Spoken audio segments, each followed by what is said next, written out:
Aubrey at the Copy Sloth, and welcome back to the channel. I have been in the trenches, researching, making sure I'm leaving nothing out. My goal with this video is to literally take you step by step by step, and don't worry, there's only 5. I want to show you exactly how not only you can find keywords, but also understand the process as we go. Thank you so much to Printify for sponsoring this video. We will talk more about them a little bit later. So what are the steps? I'm going to be summarizing those for you right here, so that way you can pick and choose exactly where you want to go. Step 0 is know what type of product that you want to list. Step 1 is choose an Etsy keyword research tool. I believe that you need one, full transparency. Step number 2 is understanding the difference between short tail and long tail keywords. Step 3 is mine Etsy or use keyword tools for all possible keywords. Step 4 is to create keyword sets in your workspace. And step 5 is to arrange the keywords into titles, tags, and the top of description content. So if you're drawing a complete blank, I do recommend watching this video in its entirety. I am an email copywriter and a Google SEO expert. So if you want to learn a little bit about SEO, definitely stay tuned. Or if you're just here to learn about my exact keyword process, you can skip ahead. Definitely, if you already know this stuff. I don't want to overwhelm a single person with this, so I have decided to share my show notes in the description box below. All there's left to do is exchange your email for the notes, and you'll be a part of my email list, and I'd love to hang out with you in your inbox. Before we go any further, I think it's important to define what keyword research is compared to product research. From an e-commerce perspective and from a business perspective, they're totally different things, right? What product research is, the easiest way I can explain it is figuring out what the heck you're going to sell, right? There's so much that goes into it. What materials you need, how you're successfully going to put together this product. Do you need suppliers? Where are you going to get the supplies from? Do you need any specific licenses? All of that stuff goes into product research. Keyword research is very, very simple. And keyword research is just the act of figuring out how the heck you're going to reach your audience or the right people who will actually buy the product. So you already know what your product is. You know exactly what you're selling. It's now how are we going to reach those people, and the keywords are also called the queries. And so queries, keywords, basically the same thing. It's basically what people input to the search bar of Etsy, and then their input receives the output of all the listings on the page, right? So that's the difference. If you hear people confusing the two, they're very different things. Step 0, you need to know what product you're listing, right? Are you going POD, print on demand? Are you going to do digital only? Are you going to do handmade? Are you going to do vintage or supplies? You'll also want to completely avoid trademarked names, trademarks, anything, copywritten, anything. And then there are a few restrictions on prohibited items that are outside of trademark. Adult content usually is prohibited on the site, stuff like that. And I also wanted to pay close attention about my perspective on the act of chasing bestsellers or trends. For me, I don't chase them. I'm not completely original. It's not like I'm flying blind and I'm just trying to throw anything at the wall and see what sticks. I do pay attention to bestsellers and I do pay attention to trends. I don't want any of that to come across as something that I don't do, because I do. Everything that revolves around my customer, I'm aware of. And I think that's the distinction. You should be aware of them. In many of the Etsy tutorials that I see here on YouTube, there is an emphasis on stalking the bestsellers, seeing what they're doing, how much money they're making, and then literally just creating almost a carbon copy, if not something very, very, very similar. I don't personally think it's ethical to go to a bestseller, look at it and say, oh, I can do it and sell it for cheaper. For me, it's not ethical because you wouldn't appreciate it being done to you. It's not a good feeling whenever it's done to you. So I am of the opinion that chasing bestsellers, stalking them, figuring out how much money they're approximately making, for me, it's not a route that will teach you sustainable business practices. And that's all I'll say about it. So step 1. You need to choose the right Etsy keyword research tool. Yes, you need one. But I want to make this abundantly clear. Not one of the tools out there are completely right. They're either based off of algorithms, they're based off of best guesses. I just want to make that abundantly clear. There is no Etsy tool, keyword research tool out there that will provide you with the quote unquote completely right answer. But what is the difference between Etsy and these keyword research tools? Etsy is free, but in my experience as an SEO content expert and specialist at my e-commerce day job, it's great for product research if you just want to see what's out there, right? If you're just looking for what is on the platform, what could be viable for you to make, go have at it. It's perfect for that. But for keyword research, you get no stats, you get nothing. If I were to type in, mom shirt, right? Ignore this. This is Sales Samurai. This is a Chrome extension that I have added on. But essentially, what you would see is you wouldn't see these numbers, right? You would just see a list of this. And if we just take it more simple, if I just type in mom, right? Mom birthday gift, almost all of these are guaranteed to be oversaturated areas of Etsy. I don't like it because it doesn't really give you a good sense of keywords that are viable for a complete beginner shop to use. That's why I don't personally recommend it. You can do it for sure, but it just adds more time to the keyword research process. And if there's anything you need to know about me, is that it's my time is everything to me. I outsource a lot of stuff, and for me, a piece of outsourcing is using the right tools that help me save time so I can better spend my time doing anything else, right? That's the idea. So there are free tools, there are paid for tools, but I will say that usually all the free plans are incredibly restricted. If you're in a tight pinch, do your best with what they give you. But I will say, if you're in this for a business and you're interested in making money, most of these tools, like eRank is $10. They have a plan, I believe, that is $5, but again, it's kind of limited. I personally have the $10 a month plan, and then Sales Samurai, I believe, is also $10. Everbee is a little bit more expensive, I believe, at either $20 or $30. Those are like the big three that I have found and run into. But I do think that it's a business expense. You can claim it on your taxes at the end of the year. To me, if you're going to start a business, you're going to have expenses that you incur, right? If I were to open up a shop, a physical brick and mortar hair salon, I would have to pay for my staff. I would have to pay for my equipment. I would have to pay for remodeling the store. There are things that are upfront that I would have to pay for, and I look at it in the same vein of running an online store or an online business. You're going to have those upfront costs. So I'm just wanting to kind of get that out of the way. I do recommend the paid versions if you are really strapped for cash and you just don't have a choice in the matter. Definitely just be intentional about what you use the free plans for, because the eRank, for instance, eRank is very limited. I think you only get like 5 searches a day or something wild like that. So just keep that in mind. Every search you do is one query, so it goes pretty fast.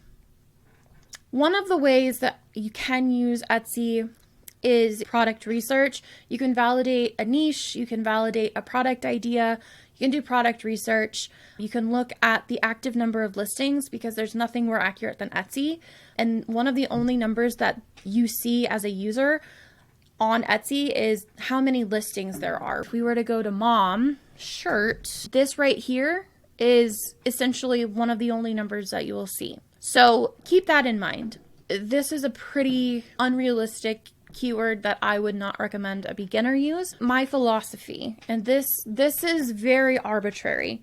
I just kind of picked 25,000 just because in my own experience, I personally think that anything more, maybe if you get into the 50,000s, at that point to me it's growing too fast, or it's grown beyond the means that a beginner might have access to having quick success, I will say. So I've personally made it my own personal arbitrary number. I set it in the sand. My line is 25,000 listings. Again, if you're just curious to see what that means, if you are interested in the turtle mom niche, right? This only has 2,300, almost 2,400 listings. To me, this is fantastic. If you are doing research on Etsy and you have to do it free, right?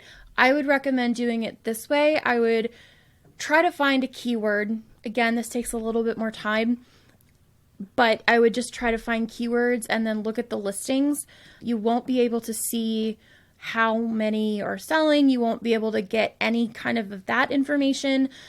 Completely ignore the first top line just because they're all ads, but you'll see that, you do have a really good opportunity because this is pretty small category. I draw my line if it's under or around between 25,000 to 50,000, I'll consider it.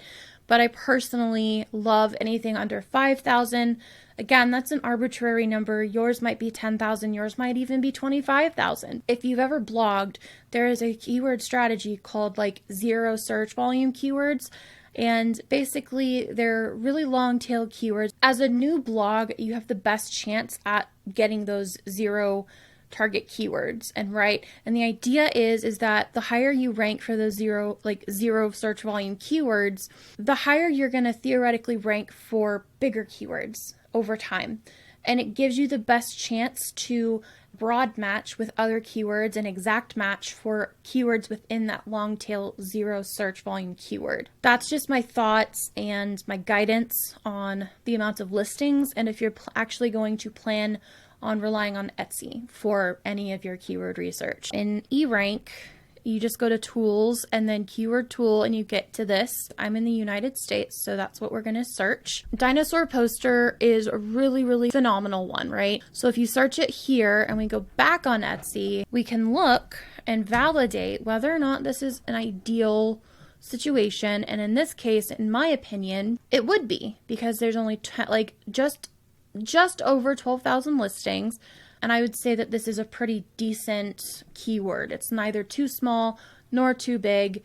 I would say this is a pretty strong mid-range keyword or product that you could potentially use for a product if you are creating a dinosaur poster. Step 2, what is the difference between short tail keywords and long tail keywords?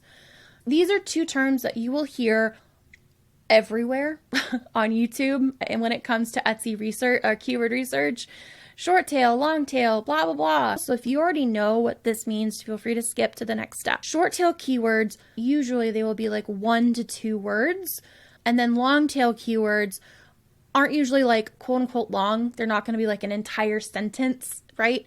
They're just going to be a group of qualifying, I want to stress that so much, qualifying words that help distinguish or specify a keyword or a specific short tail keyword, right? I would consider, mom is a great example of a short tail keyword, but even mom shirt could be considered a short tail keyword.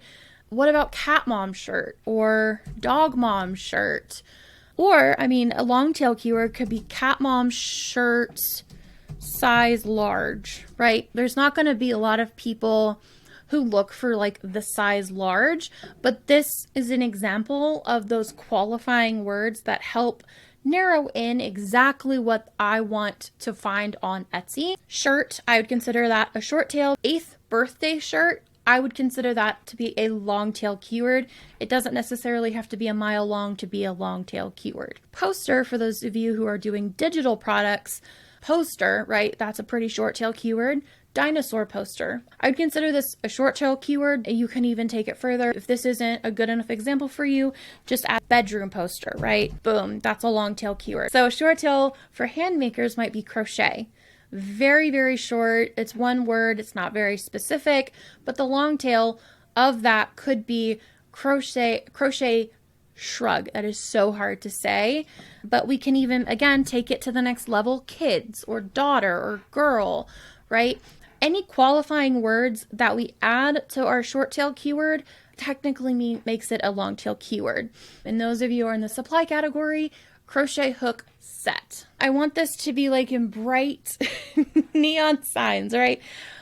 All keywords, I don't care if they're short tail or long tail, all keywords have the potential to be oversaturated or too competitive. That's just the name of the game. period. I don't care what other people tell you. Not all long tail keywords are safe to use. I just want to make that abundantly clear because it's important. If you are on Etsy, if you type in something that's super long, you're like, ooh, that's great. If you don't click enter and see the amount of listings that are on there, you might miss the fact that even though it's a long tail keyword, it's still very competitive. And keep in mind, PLR, 3 letters. It's obviously a short tail keyword, but if we run it through eRank, you're going to see that it is fantastic search volume and relatively low competition. If we run it on Etsy, right? PLR, 3 letters.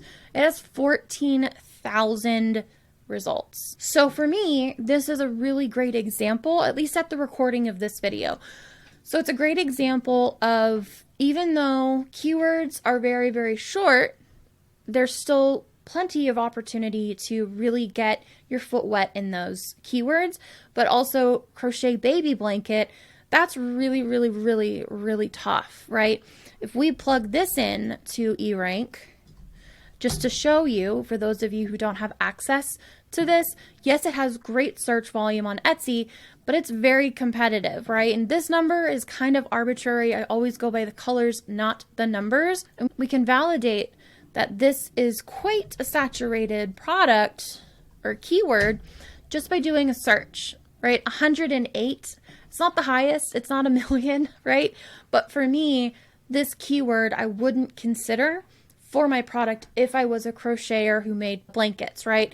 I would find something else to help qualify this keyword to make it smaller and less competitive. Finally, we're getting into the good stuff. Okay. Essentially, this is what we're here for, right? Before we go any further into the video, I did want to give a shout out to my friends over at Printify. Printify makes it incredibly easy for you to find your products, place the design that you worked so hard on, and sell it and ship it to your customers without all of the hassle of keeping inventory and stock. But trust me, Printify is so much more than a print provider. Printify connects you with plenty of print providers all around the world, and they make it super easy for you to check and choose who you want based on a lot of things, like sizes that they offer, colors that they offer, and also where they're located. So if you're ready to give Printify a shot and have access to a lot of different best-selling options like the Bella Canvas, Gildan, and even Comfort Colors, my favorite shirt of all time, honestly, they're so comfortable. Definitely go give them a shout. You can get started on your own print-on-demand business seamlessly and quickly.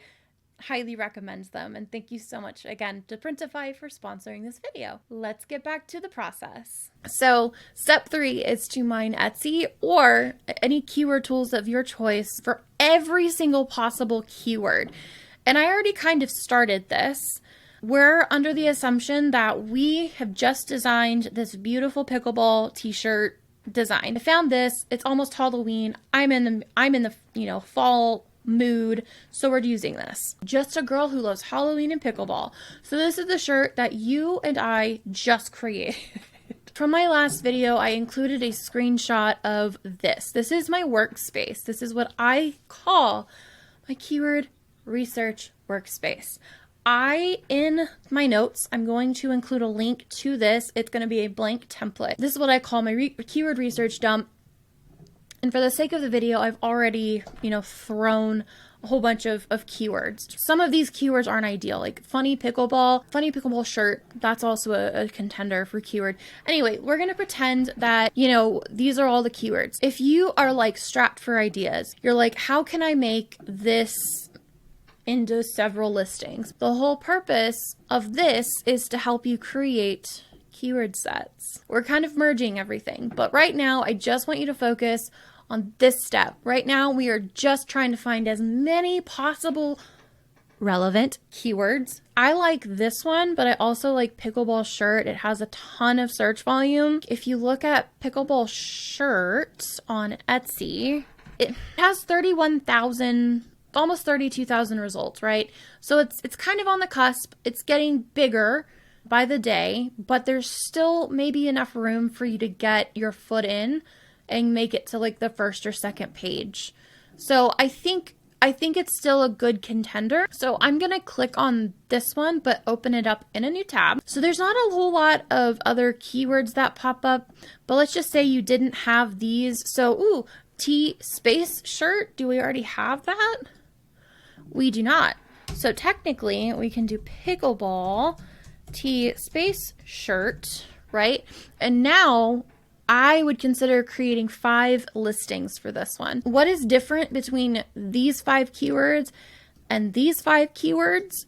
I would consider these my root keywords, which is the very first keyword that you would put in your listing title. This is essentially what you're telling Etsy, like this is the main thing that this listing is all about. But we have enough variation to where I think personally we could easily have 5 listings. For the sake of it, I only want to go to 4 because I've already started 4. My favorite part of eRank, I love this keyword cloud. Keyword clouds are like my dream. From here, you can clearly see other ideas in one space. So what I do is when I'm really in the trenches of keyword research, I just literally hang out in this cloud, clicking, opening them in different tabs, and figuring out what the hell is out there. Another thing that you can do is come to this competition, click on it twice on desktop, and you'll be able to see every single thing by competition. Just use your head with this. Harry Styles shirt, trademarked, anything with like Animal Kingdom, probably a Disney thing, but Big Brother shirt, that's cool. So like if I was interested in doing a Big Brother shirt, I could maybe do like pickleball Big Brother shirt or pickleball brother shirt. Then you can like really go in on finding keywords that really relate to your product. You would just expand all of these keywords, right? I also want to challenge you to use competitive keywords. They aren't the plague. You can use them, but I would not recommend using it at the beginning of your title. Your listing title is the most valuable real estate, so you want to use those keywords intentionally and scatter them throughout the other pieces of your keyword. Once we have this, I would continue on doing until I probably had close to 50 keywords, which doesn't take as much time as you think. So we have 5 potential root keywords or focus keywords. So let's just pretend that I came down here and I did, pickleball shirt, pickleball t-shirt, pickleball tee, and then pickleball tee - shirt. Those are all variations of one keyword. Variations are fine. We love variations. It just means it makes it easy to create additional listings. Really, it does. So if we wanted to, we can even have 6 because we have pickle space ball shirt, and then we also have pickle tee space shirt. Is different. It's a different keyword.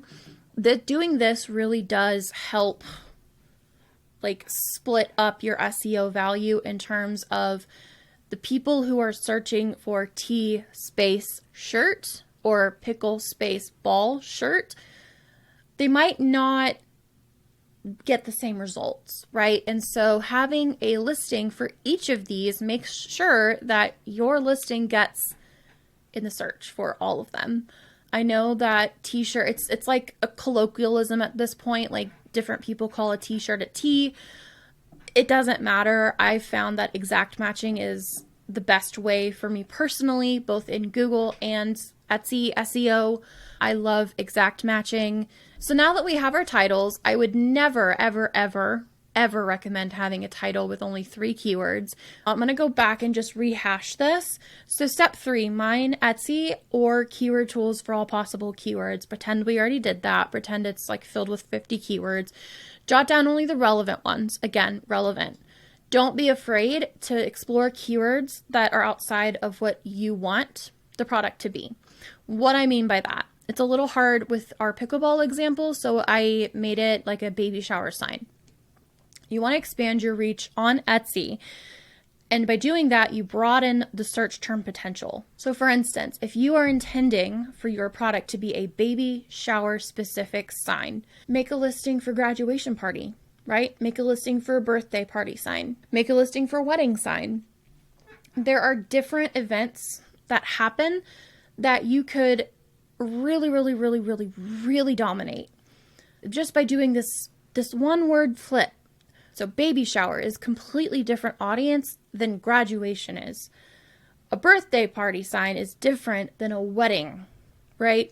Then you can have a bachelorette party or a bachelor party sign. There are so many variations that add to the utility of all of your listings. And to me, so this works really well for print on demand and specifically digital products.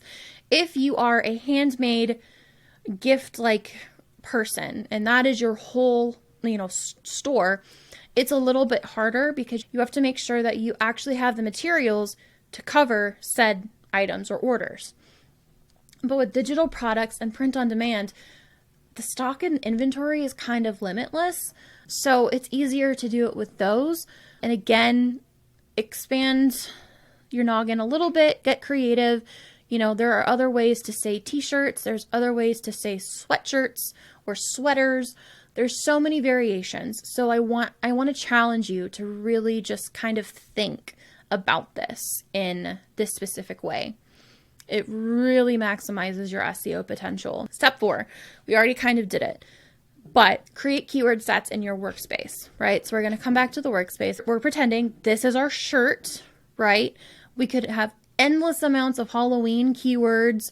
We can use keywords about ghosts and witches, bats, pumpkins, haunted houses, skulls. There's like a lot of other keywords that we could have searched for if I was seriously trying to create a listing for this.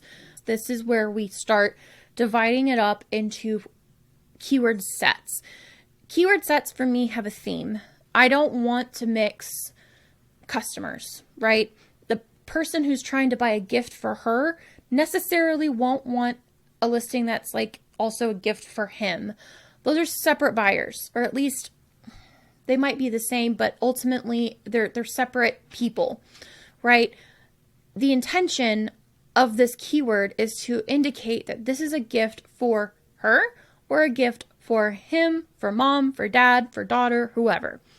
I like to keep keywords of very similar themes together. So what is step 5? Arrange your keywords into titles, tags, top of description content. I like to exact match.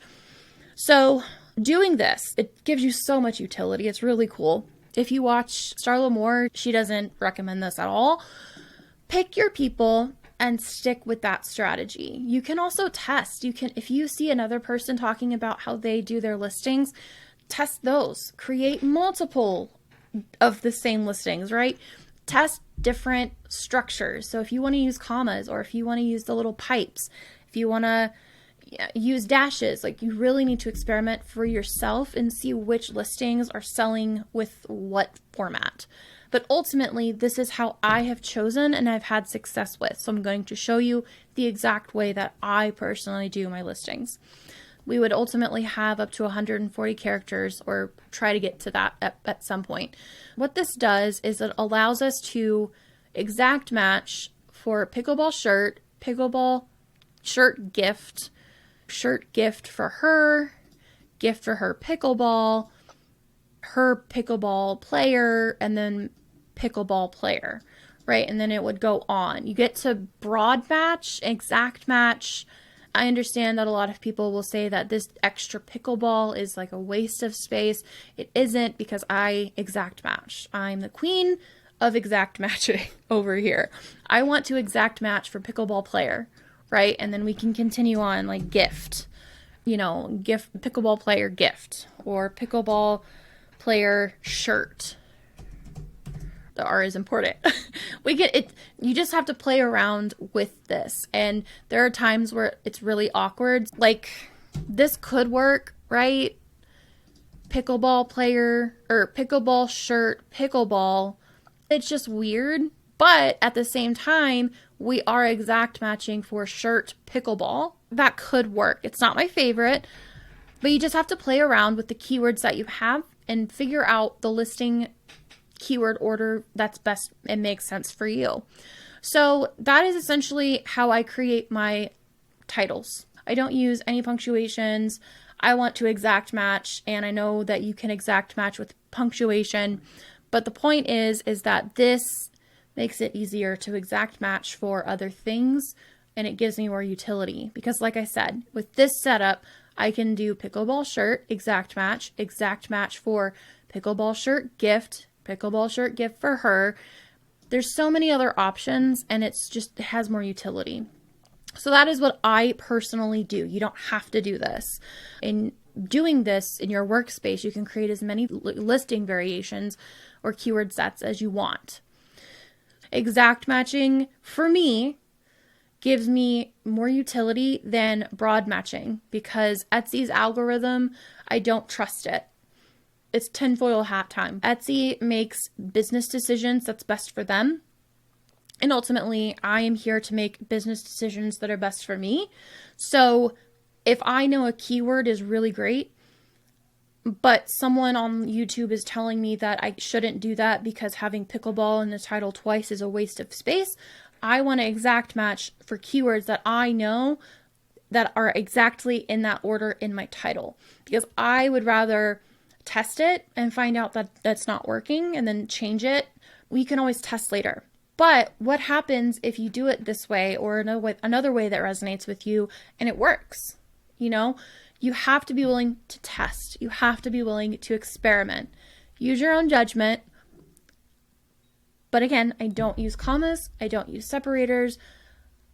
I want to maximize as many keywords that I can exact match for as I physically freaking can.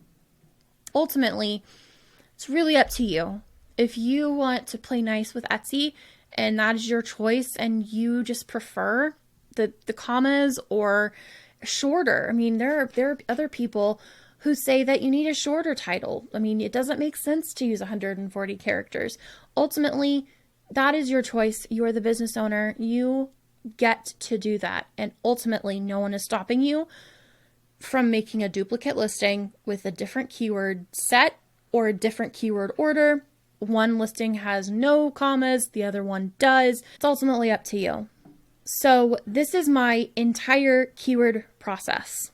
Let me know if you have any questions, and I appreciate you. So that is my process, my keyword research process for Etsy from start to finish. There are so many steps and so many things to kind of take into consideration. So if you feel like you're still not quite understanding something, definitely feel free to use this video as like a webinar or a workshop. Definitely scroll as you need to, and definitely, just give it a rewatch. Once again, thank you so much to Printify for sponsoring this video. If you're interested in starting a print-on-demand business or an Etsy shop of your own, I definitely recommend Printify. You can find my special link for you down below in the description or the comments. Just letting you know, it is an affiliate link. Thank you so much for watching, and I will see you next week for another video. Bye!